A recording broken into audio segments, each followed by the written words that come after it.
বজ্রপাত বিষয়ে গৃহীত পদক্ষেপের মূল্যায়ন এবং অগ্রগতি পর্যবেক্ষণের জন্য প্রয়োজনীয় কারিগরি জ্ঞান সম্পন্ন একটি বিশেষজ্ঞ কমিটি গঠনের নির্দেশ দিয়েছেন হাইকোর্ট। এখন যে কোনো ব্র্যান্ডের পুরাতন এসি বদলে নতুন ওয়ালটন এসিতে উপভোগ করুন 25% ছাড়।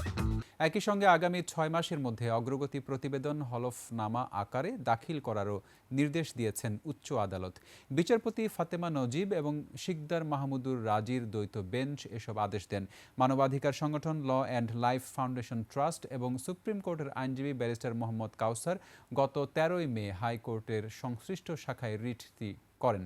দুর্যোগ ব্যবস্থাপনা ও ত্রাণ মন্ত্রণালয়ের সচিব, পরিবেশ সচিব, পরিকল্পনা সচিব, স্বাস্থ্য সচিব, স্বাস্থ্য অধিদপ্তরের মহাপরিচালক ও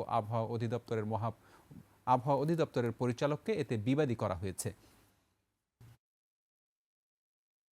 বজ্রপাতে প্রাণহানি এড়াতে সরকারকে প্রয়োজনীয় ব্যবস্থা গ্রহণ করার জন্য কেন নির্দেশ দেওয়া হবে না, এই মর্মে আজকে হাইকোর্ট রুল জারি করেছে।